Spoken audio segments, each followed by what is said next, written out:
তো West Bengal joint entrance এক্সামিনেশনের বোর্ডের তরফ থেকে কিন্তু জেনপাস যে বিএসসি নার্সিংয়ের ট্রেনিং হবে সেই সম্বন্ধে আপডেট দিয়েছিলাম যে পরীক্ষাটা এবছর মতো ক্যান্সেল হয়ে গেছে। তো আজকে নতুন একটা নোটিফিকেশান দেওয়া হয়েছে জেনপার ওয়েবসাইটে, যেখানে বলা হয়েছে ডিটেলস সব কিছু কাউন্সেলিং কীভাবে হবে। তো সেই সম্বন্ধে আজকে ভিডিওতে কথা বলবো, কবে কাউন্সেলিং শুরু হবে, কবে র্যাঙ্ক লিস্ট হবে, কিভাবে র্যাঙ্ক হবে এবং কিভাবে তোমরা কাউন্সেলিং করবে, সব কিছু ডিটেলসে এই ভিডিওতে বলবো। তো তার জন্য অবশ্যই তোমরা ভিডিওটা প্রথম থেকে শেষ পর্যন্ত দেখতে থাকো এবং আমাদের চ্যানেলে নতুন এলে অবশ্যই চ্যানেল সাবস্ক্রাইব করে নোটিফিকেশান বেল অন করে রাখো। তো চলো, এখানে দেখো ডান দিকে একটা দেখতে হবে detail ad notification for counselling JENPAS UG 2020। তো এই লিঙ্কটাতে ক্লিক করলে তোমরা এরকম একটা পেজ আসবে, ঠিক আছে, যেটা দেখতে পাবে আজকেই দেওয়া হয়েছে 8/10/2020। তো এখানে ডিটেলস বলে দিয়েছে যে কিভাবে কাউন্সিলিং হবে, রুলস অ্যান্ড গাইডলাইন, কী কী কোর্সে তোমরা অ্যাপ্লাই করতে পারবে। তো এখানে প্রথম যেটা আসে মেনলি যেটা সবাই করে সেটা হচ্ছে বিএসসি নার্সিং অর্থাৎ ব্যাচেলার অফ নার্সিং, দ্বিতীয় হচ্ছে বিপিটি ব্যাচেলার অফ ফিজিওথেরাপি, তারপর bachelor of audiology and speech language pathology, BMLT bachelor of medical laboratory and technology, BSc অর্থাৎ BSc in critical care technology, BSc CCT, BSc ODT, ঠিক আছে, BSc PT, এই ধরনের আরও course আছে BSc PA অর্থাৎ physician assistant. তো এই ধরনের 8টা টোটাল কোর্স আছে, সব কিছু কিন্তু জেনপারের মাধ্যম দিয়ে অ্যাপ্লাই করতে পারবে।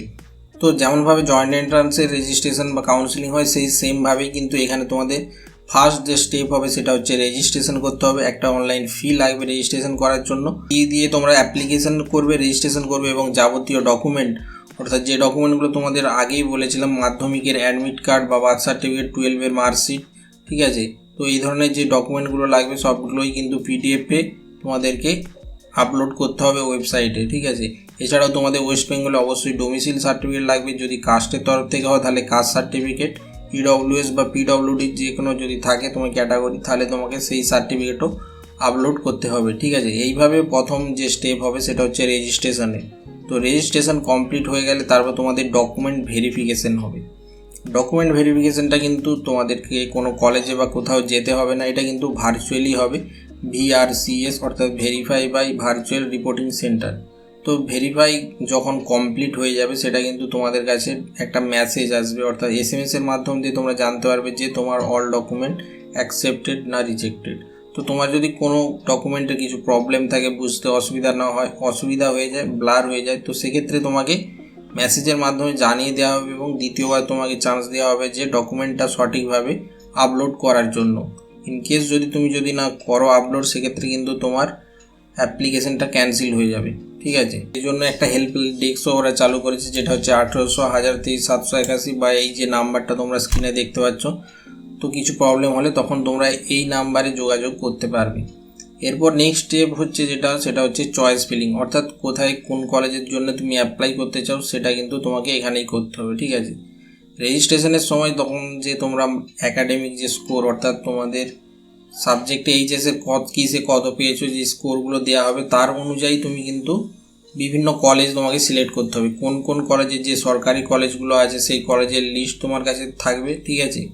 তো তুমি যদি জানতে চাও যে কোন কোন কলেজেতে আছে, কোনটা গভর্নমেন্ট কোনটা বেসরকারি, তো সব কিছু জানতে পারবে। এখানে দেখো প্রভিশনাল সিট ম্যাট্রিক্স জেনপার 2020। তো এই লিঙ্কটাতে ক্লিক করলে দেখবে একটা পেজ খুলে যাচ্ছে, যেখানে কোথায় কোথায় কি কলেজ আছে সব ডিটেলস দেওয়া আছে এবং প্রত্যেকটা কলেজে টোটাল কি সিট আছে, কোন সাবজেক্টের উপর কটা করে সিট আছে, সব কিছু ডিটেলস এখানে দেওয়া আছে, ঠিক আছে।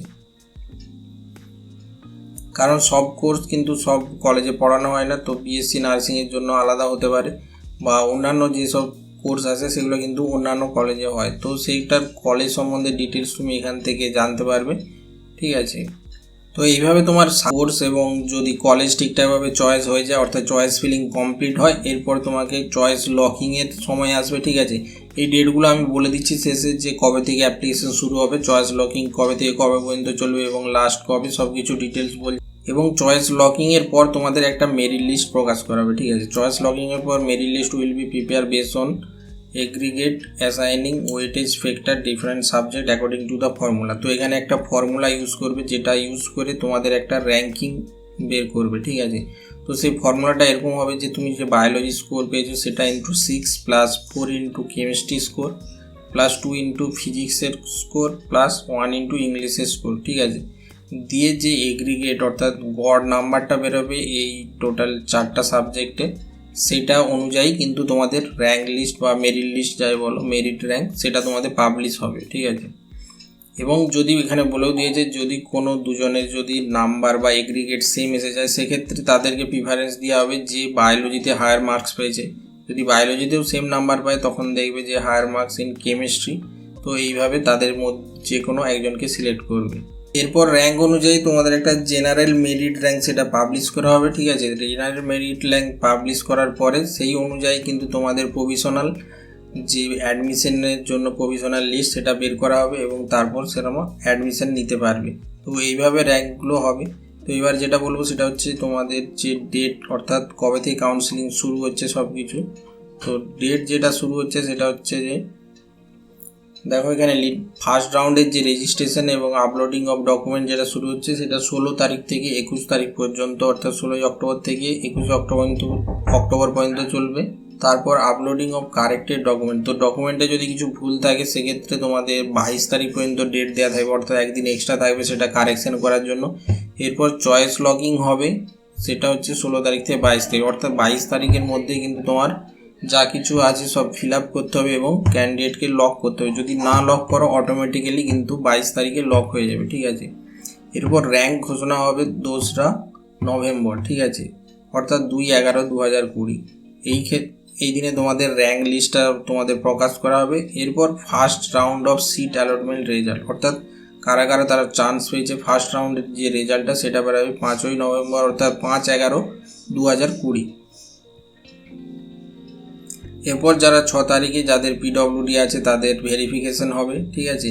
এরপর 5 তারিখ থেকে 9 তারিখের মধ্যে ফার্স্ট যারা ভর্তি হবে সিট অ্যাকসেপ্টেন্স, তো সেটা হবে এবং কারা আপগ্রেড করতে চায় বা সিট অ্যাকসেপ্ট করতে চায় বা সিট ধরে রাখতে চায় সেটা কিন্তু 5 তারিখে 9 তারিখের মধ্যে হয়ে যাবে।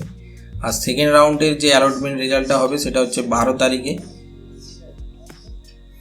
তো যারা ফার্স্ট রাউন্ডে সিট পাবে না তারা হয়তো 12 তারিখে পাবে। তো এইভাবে পরপর ডেটগুলো কিন্তু শুরু হবে, ঠিক আছে। এবং ফিজিক্যাল রিপোর্টিং যেটা হবে সেটা সবর শেষে, সেটা হচ্ছে 19 নভেম্বর 2020। তো 19 নভেম্বর 2020-তে তোমাদেরকে ফিজিক্যালি ইনস্টিটিউটে যেতে হবে রিপোর্ট করার জন্য, অর্থাৎ যে কলেজে ভর্তি হবে সেই কলেজে তোমাকে গিয়ে রিপোর্ট করতে হবে। তো এই হচ্ছে মোটামুটি জেনপার কাউন্সেলিং সম্বন্ধে ডিটেলস। তো 16 তারিখ থেকে জেনপার কাউন্সেলিং শুরু হচ্ছে। তো যারা b.sc নার্সিং বা ফিজিওথেরাপি এইসব কোর্স করার জন্য আগ্রহী তারা কিন্তু এইটা অবশ্যই অ্যাপ্লাই করো এবং তোমাদের নাম্বারের ভিত্তিতে, অর্থাৎ তোমরা যদি ভালো নাম্বার পেয়ে থাকো আশা করি তোমরা সবাই সুযোগ পাবে। তো এই হচ্ছে জেনপাস কাউন্সেলিং সম্বন্ধে ডিটেলস। তো বন্ধুদের সঙ্গে শেয়ার করো এবং ভিডিও পছন্দ হলে অবশ্যই লাইক করো, আর চ্যানেল নতুন হলে অবশ্যই চ্যানেল সাবস্ক্রাইব করে যাও। তো দেখা হচ্ছে পরের ভিডিও।